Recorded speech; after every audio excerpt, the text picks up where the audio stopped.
Hello guys, and welcome back to another For Honor Heroes build video. Today's hero is the Gladiator, and the mode we're focused around is Dominion. So we're going to go ahead and get into the 3 perks and the reason why I choose these 3 perks. So I have Galestorm, Endurance, and Headhunter.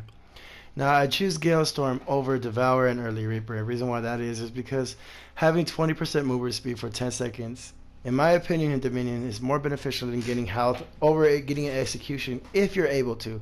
The minion maps are pretty tight in distance of zones from each other, allowing players to be able to back each other up or reinforce each other pretty often and quickly as possible when they respawn, thus preventing you from getting many executions unless you're being able to find yourself holding down the zone and somebody's trying to fight you in a 1v1, which is it'd be like 30 to 70% of the time. So being able to move around the map, getting to other zones as quickly as possible, and or reinforcing your allies against your enemies, in my opinion, is more beneficial than trying to have health and staying alive and caring about your KD more than caring about winning the match.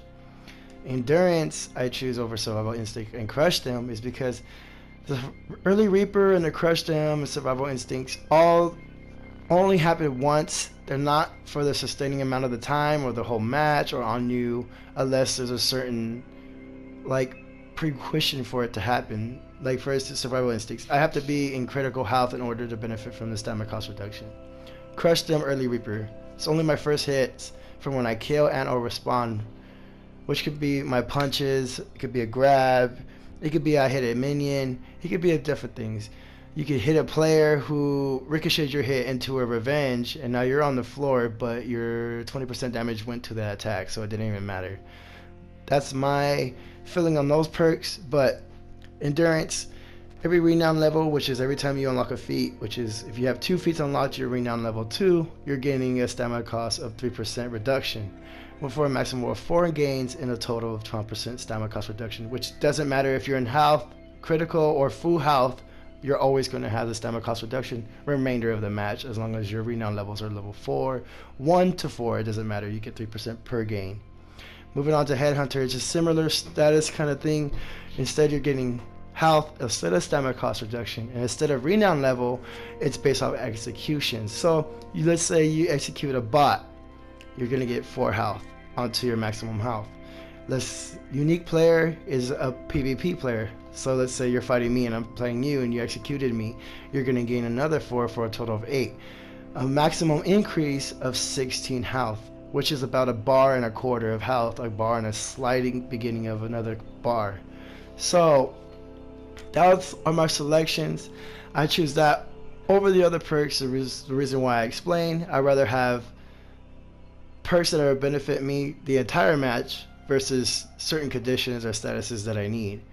Having more health is allowing me to last longer, take an additional hit than I would if I didn't have Headhunter, and Endurance allows me to do any kind of crazy feint combos and other things that I want to do, or just last longer in the fight without running myself out of air and putting myself into an exhausted state, and half of the time that will cost you the match. Moving on to the feats, we're going to go ahead and go with Deadly over Bounty Hunter and Iron Lungs. And the reason why I use this, because again, Bounty Hunter is nice, especially when you're getting ganked and you're trying to fight back and you're getting health for killing players that are ganking you.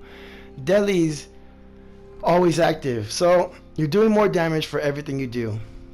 Now when it says every 3 seconds, I don't mean everything you do. So let's say you do a light attack, your next light attack, that's not going to be increased damage, but 3 seconds after your first one it will, and you'll see the little icon going down real fast letting you know, oh, you hit for increased damage. When this is done, you'll hit for increased damage again. So it's very often, and it's passive, so you don't have to activate it yourself. It's as soon as you start hitting.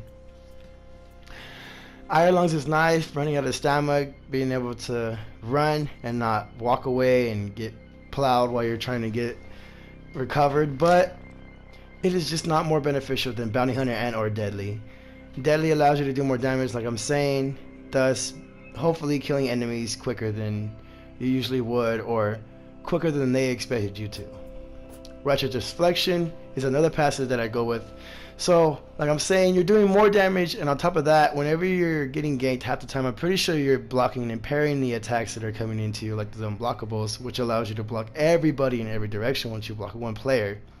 You're going to gain high damage reduction. Not moderate, not slight, but high damage reduction every time you parry for a short time. And you'll see it activated. You'll see a shield icon over your health bar, and or your level 2 feat icon will show a cooldown happening, letting you know it's activated. And if you reflect again, it refreshes the cooldown and goes back down. What this means is you're taking less damage, a high amount of less damage than you normally would if you didn't parry an attack. So keep that in mind when you're playing the Gladiator and Dominion. You're doing more damage, which you probably notice. You're killing players. It's pretty cool.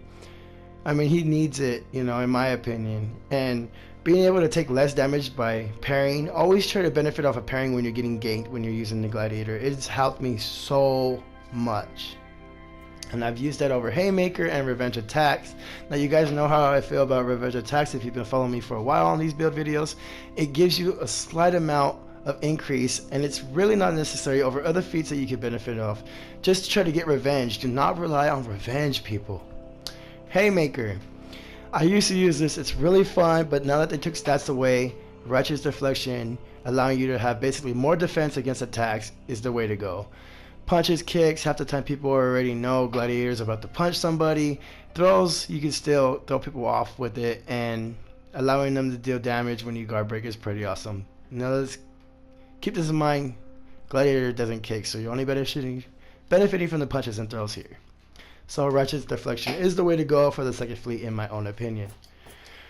Moving on to the third feat for Dominion, I go Pugno Mortis, and the reason why I use this explosive grenade is because it's to crowd control B, to keep that under control for our team, allowing us to win faster, and also every troop you kill or minion you kill adds points to the scoreboard for your team besides the zones. And I use that over Neptune's Wrath, which is a trident that you throw, and I don't know how to say that, so I'm not going to try. Excuse me, I got hiccups. But I've seen that they probably buffed this up, because before it was I used to shoot it, and like it was so short, such a short period that I wouldn't be able to hit the enemy. It was like worse than the bear traps. But I've seen it been used on me now, where literally a gladiator or a Satyrian would throw it at me, and they have time to run, do their rush attack with me, their rush heavy attacks, and hit me. And it was insane. I was like, really? He just got a full cutscene because of that damn trap thing. So they're pretty nice. And the trident will miss. They're like bows. Some people see it coming. All they gotta do is dodge. And sometimes it'll curve and hit the wall, or it'll hit a troop, or even your own teammates if they happen to step into the way. Again, that's the same thing with these little like net trappy thingies. But having this, being able to control B, and you can also throw this on players that are ganking your teammates, is more beneficial, I feel, and more chances of landing than the other two feats. Moving on to the fourth feat, I use Fear Itself, and I use that to lower the enemy's defenses and attacks. Well, it says defenses now, so lower the enemy's defenses that are ganking me. I only suggest using this either when the teams are breaking and you're fighting whoever you're fighting, and or if you're getting ganked. I honestly only activate this feat when I'm fighting more than one player and they want to try to gank me. It's like, okay, let me parry you guys on the ground or back up a little bit, activate this, and half of the time I always win because I choose that tactic. Now catapult is awesome. It's been nerfed, so everybody happens to know when it's coming. Everybody always clears away. It is very rare for you to capture it on people unless people really don't know about the catapult, or they're so focused on ganking the player you're trying to protect with the catapult that they're not paying attention to the catapult coming. So it's very hard to kill people with the catapult now.